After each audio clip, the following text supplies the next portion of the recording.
Hello बच्चों, students. Today we will start the given methods to find out the tridiagonal matrix or to find out the eigen value and eigen vector. तो student सबसे पहले आपको ये बताता हूँ कि what is tridiagonal matrix. Tridiagonal matrix क्या होता है कि tridiagonal matrix is a matrix that has non zero element on the main diagonal and the first diagonal below this and above the main diagonals. मतलब क्या है कि इसके अंदर जो मेन डायगोनल्स होता है, ट्राई डायगोनल मैट्रिक्स के अंदर जो मेन डायगोनल होता है उसमें कोई भी जीरो नहीं होनी चाहिए और उस पर उसके ऊपर वाली भी एक डायगोनल होना चाहिए और उसके नीचे एक डायगोनल होना चाहिए, और वो जो ऊपर नीचे वाला डायगोनल है वो भी स्टूडेंट आपका पूरा का पूरा जीरो जीरो नहीं हो। तो ये होता है आपका डायगोनल मैट्रिक्स। एक जीरो उसके अंदर, जैसे अब मैं यहाँ एक एग्जांपल दिया है ट्राई डायगोनल मैट्रिक्स का। जैसे 1 2 3 आपका एक डायगोनल है, इसके ऊपर एक डायगोनल, ये एक डायगोनल आपका ये हो गया और एक डायगोनल आपका ये हो गया स्टूडेंट। मान लिया अब यहाँ पर देखो स्टूडेंट्स, चलो मैं इसको जीरो मान लिया, ये जीरो। अब यहाँ पर इसमें देखो, इसको ऐसे भी कह सकते हैं या एक जगह जीरो हो सकता है, इसमें यहाँ जीरो हो गया, यहाँ जीरो हो गया। तो एक तो डायगोनल ये हो गया, एक डायगोनल ये हो गया और एक डायगोनल ये हो गया। तो इन डायगोनल के ऊपर, तीनों डायगोनल के इसके नीचे और इस डायगोनल के ऊपर ये यहाँ जीरो अगर आ जाए तो उसे बोलते हैं ये आपकी ट्राई डायगोनल मैट्रिक्स होगी। मतलब तीन डायगोनल, ट्राई का मतलब तीन, और तीन डायगोनल यहाँ पर, एक डायगोनल ये, एक डायगोनल ये और एक डायगोनल ये जीरो और ये जीरो। तो लेकिन डायगोनल्स के जो एलिमेंट है वो नॉन जीरो होने चाहिए स्टूडेंट। तो अब यहाँ पर सबसे पहले how to find out the tridiagonal matrix student. सबसे पहले जब हम ट्राई डायगोनल मैट्रिक्स निकालते हैं, मैं थोड़ा सा मेथड आपको बताता हूँ, उसके बाद आपको क्वेश्चन कराऊंगा एक्सरसाइज का। अब यहाँ पर देखो स्टूडेंट, सबसे पहले we have to make the tridiagonal element. सबसे पहला स्टेप, हम यहाँ पर एक मैट्रिक्स ऑर्थोगोनल मैट्रिक्स मानेंगे और वो जो मैट्रिक्स इस तरह की होगी students, 1 0 0 0 cos theta minus sine theta 0 sine theta and cos theta. इस मैट्रिक्स के अंदर हम टेंजेंट थीटा हम यहाँ से निकालते हैं। तो टेंजेंट थीटा आपका क्या होगा, tangent theta is equal to A13 divide by A12। देखो यहाँ पर हमने क्या निकालना है, टेंजेंट थीटा निकालना है। तो टेंजेंट थीटा हम क्या कैसे निकालेंगे, A13 ओब्लिक A12, क्योंकि हम ना इसको हमने जीरो बनाना है और इसको जीरो बनाना है। जब हम इसको जीरो बनाएंगे तो ये ऊपर आएगा और ये आपका ये वाला एलिमेंट क्या आ जाएगा, नीचे आ जाएगा। और ये वन, इसमें वन वाली में, वन में फर्स्ट रो में है और ये थर्ड रो में। तो यहाँ पर जो हम एलिमेंट लेंगे इसके अंदर 2 3, जो भी हम प्लेन कंसीडर करते हैं वो प्लेन किस में करते हैं स्टूडेंट, 2 3 प्लेन में करते हैं। इसीलिए यहाँ पर 1 0 0 0 cos theta minus 2 theta, second row third row, second row third row, second column and third column. तो अब ये सबसे पहले ये हम निकालेंगे, फिर यहाँ से हम क्या फाइंड आउट कर लेंगे, कोस थीटा की और साइन थीटा की वैल्यू फाइंड आउट कर लेंगे। कोस थीटा और साइन थीटा की वैल्यू फाइंड आउट करने के लिए फिर हम इस वैल्यू में दोबारा कोस थीटा और साइन थीटा की वैल्यू रख देंगे, यहाँ से पी आ जाएगा। पी के बाद फिर हम स्टूडेंट यहाँ से क्या निकालेंगे, हम फाइंड कर लेंगे पी डैश। तो सबसे पहले यहाँ पर फाइंड पी डैश कर लेंगे। अब आपको ये पता है स्टूडेंट कि यहाँ पर जो आपका, यहाँ पर जो स्टूडेंट आपको पता है कि भाई इसके अंदर आपका जो पी डैश है, ये जो स्टूडेंट आपका पी डैश है, तो ये पी डैश और पी इनवर्स, क्योंकि ऑर्थोगोनल मैट्रिक्स है तो आपको पता है कि जब ऑर्थोगोनल मैट्रिक्स होती है उस ऑर्थोगोनल मैट्रिक्स में आपके पास क्या होता है, P inverse is equal to किसके बराबर होता है, पी ट्रांसपोज के बराबर होता है। तो instead of finding P inverse we will find out the P dash. तो यहाँ पर हम ये निकाल लेंगे और इसको आप इसको लिख सकते हैं पी डैश ए पी। जब पी डैश ए पी निकल जाएगा, मान लिया ये पी डैश ए पी आपका किसी के भी बराबर ले लिया, मान लिया आपने ये B1 के बराबर ले लिया, तो ये जो B1 के बराबर आपने ले लिया, ये जो आएगा आपके सामने ये एक डायगोनल मैट्रिक्स आ जाएगा स्टूडेंट्स। उसके बाद डायगोनल मैट्रिक्स लेने के बाद फिर हम ये आपकी क्या हो जाएगा, डायगोनल मैट्रिक्स तो निकल गई। उसके बाद फिर हम यहाँ पर क्या करेंगे, फिर हम निकालेंगे eigen value and eigen vectors. तो उसके लिए हम अलग से जो मेथड आएगा वो बताएंगे। तो फर्स्ट सबसे पहले काम हमारा क्या है गिवन मेथड में, सबसे पहला काम गिवन मेथड में हम सबसे पहले तो try diagonal matrix find out करेंगे और उसके बाद हम आइगन वैल्यू फाइंड आउट करेंगे और उसके बाद हम आइगन वेक्टर फाइंड आउट करेंगे स्टूडेंट। तो यहाँ पर जो सबसे पहले मैं आपको एक क्वेश्चन करवाता हूँ, और इस क्वेश्चन में देखो स्टूडेंट, आपके जो एक्सरसाइज में क्वेश्चन दे रखे हैं स्टूडेंट्स, उस एक्सरसाइज में खास बात यह है कि किसी भी एक्सरसाइज के क्वेश्चन में आपके पास आइगन वैल्यू और आइगन वेक्टर नहीं निकालना, सिर्फ एक एग्जांपल्स में है, वो एग्जांपल भी मैं आपको समझाऊंगा। सबसे पहले Given method to find out the eigen value और to reduce the matrix to the tridiagonal form. जो क्वेश्चन आपका ये है, using Given method reduce the following matrices to tridiagonal form. So सबसे पहले आपने इसको ट्राई डायगोनल फॉर्म में रिड्यूस करना है स्टूडेंट। तो ट्राई डायगोनल फॉर्म में कैसे रिड्यूस करेंगे, सबसे पहले आपने एक मैट्रिक्स मान ली, let A is equal to 2 1 3 1 4 2 3 2 3, ये आपके पास एक मैट्रिक्स है। तो ट्राई डायगोनल मैट्रिक्स इसको रिड्यूस करना है। इसका मतलब क्या हुआ, यहाँ आपने 0 बनाना है और यहाँ आपने 0 बनाना है, तो ये ट्राई डायगोनल मैट्रिक्स हो जाएगी। अब सबसे देखो मेथड क्या है, matrix A has one non tridiagonal element. Non tridiagonal element 1 है, कौन सा है, ये 3 है या ये 3 है। तो a13 is equal to a31, तो यहाँ a13 is equal to 3 which has to be reduce to 0, hence only 1 rotation is required. अगर यहाँ पर एक एलिमेंट 0 करना है हमें, तो एक रोटेशन रिक्वायर्ड है। 2 एलिमेंट 0 करना है तो 2 रोटेशन हमारी हो जाएंगी 0। अगर 2 को 0 करना है तो 2 रोटेशन हमने करनी पड़ेंगी, लेकिन एक ही रोटेशन में हमारा कंप्लीट हो जाता है क्वेश्चन। सबसे पहले अब हम इसको एनिलेट करेंगे। एलिनेट का मतलब होता है स्टूडेंट, हम इसको ख़त्म करेंगे। We will take the orthogonal matrix in the plane 2 3। हमें हमेशा इस क्वेश्चन में, जो गिवन मेथड में, हम हमेशा 2 3 प्लेन में एक ऑर्थोगोनल मैट्रिक्स लेते हैं। और वो मैंने अभी आपको बताया भी था, 2 3 प्लेन में ऑर्थोगोनल मैट्रिक्स कौन सी होती है, b is equal to 1 0 0 0 cos theta minus sine theta 0 sine theta and cos theta. Tangent theta is equal to, अब सबसे पहले टेंजेंट थीटा निकालेंगे। टेंजेंट थीटा का मेथड मैंने आपको बताया ही था, तो वो क्या था, a13 डिवाइड बाई a12। तो a13 आपका कौन सा है, ये है, और a12 कौन सा है, ये 3/1 आ गया। तो टेंजेंट थीटा की वैल्यू क्या आ गई, 3।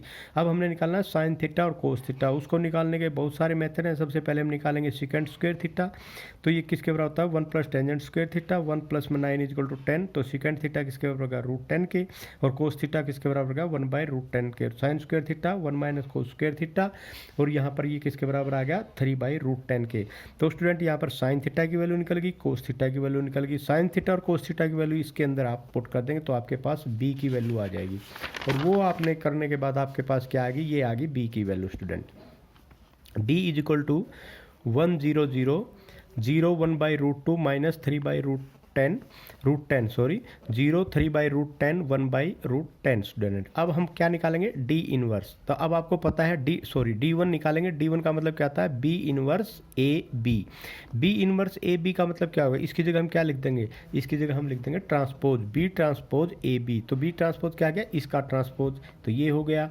उसके बाद a ये आपको दे ही रखा है। उसके बाद b ये हो गया आपका। इसकी और इसकी सबसे पहले मल्टीप्लाई करेंगे, ये मल्टीप्लाई आपने यहाँ पर कर दी। 1 0 0, तो यहाँ पर क्या आ जाएगा आपका 2। 1 0 0, यहाँ पर क्या आ जाएगा 1, ये 1 0 0, यहाँ पर क्या आ जाएगा 3। तो ये आपका क्या हो जाएगा 2 1 3। उसके बाद इसको यहाँ 0, ये 1/√10, और ये क्या हो जाएगा 3/√10, तो 10/√10 हो गया। इसी प्रकार इसके साथ करेंगे, तो यहाँ पर 1, ये 4/√10, और ये क्या हो जाएगा 6/√10। 4 प्लस में 6 10/√10, तो ये भी आपका 10/√10 हो गया। उसके बाद ये यहाँ पर 0, ये क्या हो जाएगा -6/√10, और यहाँ पर क्या हो जाएगा 3/√10। तो ये वाला इसके साथ आपने इसके निकाल दी। सबसे पहले इसको इससे निकालेंगे, ये आ जाएगी वैल्यू, और उसके बाद इसको इससे निकालेंगे। उसके बाद इसको ये सबसे पहले इसके साथ निकाली, इसके साथ निकालते 1/√2 9/√10, इसके बाद इसके साथ निकाली 4/√10 8/√10, उसके बाद इससे निकाली 2/√10 और 9/√10, तो 11/√10। इसी प्रकार इसको इससे करेंगे, फिर इसको इससे करेंगे, फिर इसको इससे करेंगे, फिर ये मैट्रिक्स जो आपके पास आ जाएगी ये आ गई। उसके बाद स्टूडेंट इसका क्या करेंगे, इसके साथ मल्टीप्लाई कर देंगे, ये आएगा। इसके साथ जब इसको प्रोडक्ट करेंगे तो इसका प्रोडक्ट, तो ये आ जाएगा। तो हमारे पास क्या आ गया 2 3.16 0 3.16 4.3 -1.9 0 -1.9 एंड 2.7। देखो ये भी आपका 0 हो गया और ये भी आपका क्या हो गया 0 हो गया। जब ये 0 हो गया स्टूडेंट, इसका मतलब आप ये कह सकते हैं कि ये ट्राई डायगोनल फॉर्म की एक मैट्रिक्स होगी। और यही आपने बनाना था कि भाई ट्राई डायगोनल्स की एक मैट्रिक्स बनाओ। तो ये था स्टूडेंट्स आपका एक्सरसाइज का क्वेश्चन। तो एक्सरसाइज में तो 2 क्वेश्चन आपके दे रखे हैं, दोनों के दोनों क्वेश्चन में आपने ट्राई डायगोनल मैट्रिक्स ही बनानी है। अब स्टूडेंट्स मैं आपको एक क्वेश्चन और कराता हूँ। वैसे तो ये है आपका एग्जाम्पल्स, फिर भी इस एग्जाम्पल्स को मैं आपको समझाता हूँ। ट्रांसफॉर्म द मैट्रिक्स ए 1 2 2 और 2 1 2 2 2 1 to tridiagonal form by Givens method. Find the eigen vector corresponding to the largest eigen value. ध्यान देना है यहाँ पर diagonal tridiagonal form by Given method, एक तो ये स्टेप हो गया। Find the eigen vector corresponding to the largest eigen value from the eigen vector of the tridiagonal matrix. तो ये जो आपने आइगन वैल्यू निकालनी है, आइगन वेक्टर से जो निकालना है वो लार्जेस्ट गिवन वैल्यू का निकालना है आइगन वेक्टर। तो अब देखो स्टूडेंट यहाँ पर 1 बाय 1 सबसे पहले आपने क्या किया, स्टेप 1 मैट्रिक्स ए। अब सबसे पहला काम हमारा क्या है, सबसे पहले हम नॉन ट्राई डायगोनल एलिमेंट हम इसको ट्राई डायगोनल फॉर्म में चेंज करेंगे। ट्राई डायगोनल फॉर्म में चेंज करने के लिए नॉन डायगोनल एलिमेंट है, एक डायगोनल ये हो गया, एक डायगोनल ये हो गया, एक डायगोनल ये हो गया, ये 2 and 2, ये नॉन डायगोनल एलिमेंट है 2 and 2। इनको हमने क्या करना है, 0 बनाना है। तो इसको 0 बनाने के लिए ये क्या है, A13। सबसे पहले हम ले लेंगे non tridiagonal element A13 is equal to 2 which is to be reduce to 0। Hence only one rotation is required to annihilate 2। अब इसको एनिहिलेट करना है, इसको एनिहिलेट करने के लिए हम क्या करेंगे, वो लेंगे तो 2 3 प्लेन ही। We define the orthogonal matrix in the plane 2 3। तो 2 3 में क्या हो जाएगा, 1 0 0 0 cos theta minus sine theta cos theta. इसमें कोई फर्क नहीं पड़ता स्टूडेंट, ये माइनस साइन थीटा यहाँ हो जाता है और प्लस साइन थीटा यहाँ हो जाता है। तो सबसे पहले हम क्या निकालेंगे, टेंजेंट थीटा। टेंजेंट थीटा निकल गया A13 divide by A12, 2 by 2 1 आ गया। तो ये क्या आ जाएगा, π/4। तो थीटा की वैल्यू क्या आ गई, π/4। अब कोस थीटा और साइन थीटा किसके बराबर होगा, कोस थीटा और साइन थीटा, क्योंकि cos theta is equal to 1/√2 और π/4 ये निकाल दिया, और इज इक्वल टू क्या हो जाएगा, साइन π/4। साइन π/4 ले लिया, 1/√2 माइनस 1/√2 1/√2 1/√2। ये आपके पास B1 क्या आ गया, एक मैट्रिक्स आ गई स्टूडेंट। अब इसमें आपने क्या निकालना है, आपने यहाँ पर निकालना है स्टूडेंट, एक मान लिया A1 कोई भी एक मैट्रिक्स आपने ले ली, A1 is equal to B1 inverse AB। ये किसके बराबर होगी, B1 ट्रांसपोज AB के बराबर होगी। B इसका ट्रांसपोज ले लो, ये आ गया, A आपके पास ये आ गया, और फिर ये ऐसे कैसे आपने ये मल्टीप्लाई कर दी स्टूडेंट। ये मल्टीप्लाई करने के बाद अब आपके पास जो A1 आई है स्टूडेंट, वो आपकी ये आ गई। अब ये आपके पास क्या हुआ student, which is required try diagonal form. एक तो क्वेश्चन तो ये हो गया आपका कि आपने इसको ट्राई डायगोनल फॉर्म में चेंज कर दिया। अब दूसरा, अब आपने क्या निकालना है, आइगन वैल्यू। अब आइगन वैल्यू आपको पता है स्टूडेंट, जो करेक्टरिस्टिक रूट्स कैसे निकालते हैं, हमारा मेथड होता था आपका absolute value of mode of A1 minus में लेमडा आई, क्योंकि अब आपने इसका ये वैल्यू लेनी है। तो A1 माइनस में लेमडा आई, तो A1 तो ये होगा, लेमडा आपने ले लिया, इसका मतलब क्या होगा, this minus lambda, this minus lambda, this minus lambda. तो यहाँ पर लेमडा आई, क्योंकि वो आई क्या है, 1 0 0 0 1 0। तो 1 माइनस में लेमडा 2√2 0 2√2 3 माइनस लेमडा 0 0 0 1 माइनस में लेमडा। तो यहाँ पर अब यहाँ पर देखो स्टूडेंट, इसको बोलते हैं Sturm sequence, STURM Sturm sequence FN is defined as. अब स्टर्म सीक्वेंस बनानी है आपने, यहाँ पर कैसे निकालेंगे, सबसे पहले एक तो ये सिंगल, उसके बाद 2 सेट जो एक ये एक 2/2 की मैट्रिक्स लेनी है, उसके बाद आपने 3/3 की मैट्रिक्स लेनी है। अब देखो सबसे पहले तो सिंगल लेना है, उसके बाद 2/2 की मैट्रिक्स लेनी है, उसके बाद 3/3 की मैट्रिक्स लेनी है 1/1। तो इसे बोलते हैं स्टर्म सीक्वेंस। तो F0 लेमडा, सबसे पहले F0 लेमडा किसके बराबर, ये हर एक क्वेश्चन में एक ही जैसी बात होती है स्टूडेंट। तो सबसे पहले F0 लेमडा क्या होगा, ये अकेला F0 लेमडा होगा। उसके बाद F1 lambda, sorry F0 lambda हमेशा किसके बराबर होता है स्टूडेंट, F0 लेमडा हमेशा 1 के बराबर हुआ, F0 लेमडा। तो यहाँ पर स्टूडेंट्स जो आपका F0 लेमडा है वो क्या हुआ, 1। उसके बाद F1 लेमडा, पहला एलिमेंट, फर्स्ट रो का, फर्स्ट कॉलम का फर्स्ट एलिमेंट। और उसके बाद है F2 लेमडा, तो 1 2 1 2, तो ये 2/2 की मैट्रिक्स, ये 2/2 की मैट्रिक्स।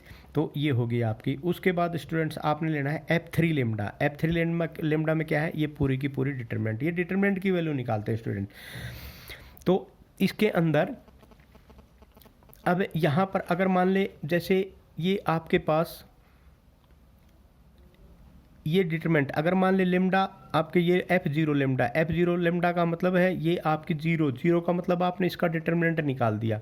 अगर इसका डिटरमिनेंट आपने निकाला तो यहाँ पर क्या हो जाएगा student, plus minus plus minus plus minus plus minus plus, तो यहाँ पर -1 से आप निकालेंगे इसका और ये क्या हो जाएगा आपका, ये हो गया 0 हो गया, और यहाँ पर क्या हो जाएगा 3 और 2 टू ज़ा 4 टू ज़ा 8। तो ये आपके यहाँ से नहीं स्टूडेंट, तो आपने F0 लेमडा तो 1 ही लेना है, F1 लेमडा आप यहाँ से निकालेंगे, 1 माइनस लेमडा हो गया, F2 लेमडा 2/2 की मैट्रिक्स होगी और F3 लेमडा 3/3 की मैट्रिक्स होगी। 2/2 की मैट्रिक्स में जो आपने निकाला तो वो आपका लेमडा स्क्वायर माइनस में 4 लेमडा माइनस में 5 ये आपकी हो जाएगी। F3 लेमडा में आपकी क्या हो जाएगी, आपकी एक क्यूबिक इक्वेशन आएगी।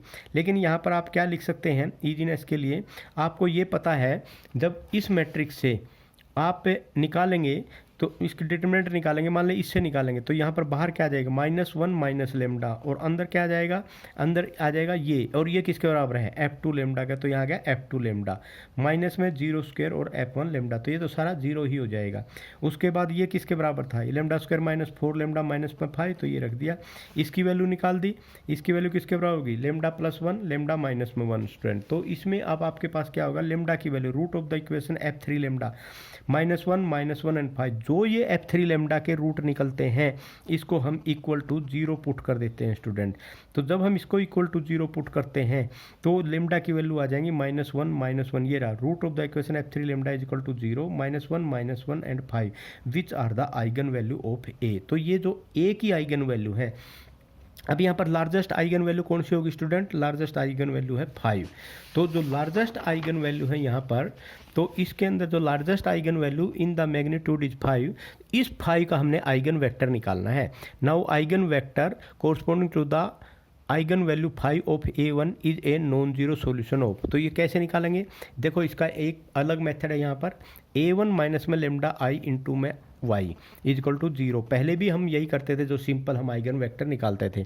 तो A1 माइनस में लेमडा आपके पास क्या है, ये है ही, तो y की वैल्यू ले लो, y1 y2 y3, और ये क्या होगा इज इक्वल टू 0। अब यहाँ से आपके पास क्या निकल गया, 4y1 माइनस में 2√2 y2 is equal to 0, 2√2 y1 minus 2 y2 is equal to 0 और y3 इज इक्वल टू 0। तो यहाँ से दोनों से y1 और y2 की वैल्यू निकाल दो, y1 की वैल्यू क्या आ गई 1, y2 की वैल्यू √3, y3 की वैल्यू क्या आ गई 0। तो यहाँ 3 वैल्यू आ गई, एक ये वैल्यू भी आ गई, ये भी आ गई, ये भी आ गई, तो 1√2 एंड 0। तो ए निकालना है required eigen vector of A. तो आइगन वेक्टर ऑफ ए हम कैसे निकालते हैं, जैसे हमने पीछे b1 लिया था ना, b1 को इससे मल्टीप्लाई कर दो, b1y, जो b1 आपके पास आया था स्टूडेंट्स, ये वो मैं आपको बता देता हूँ।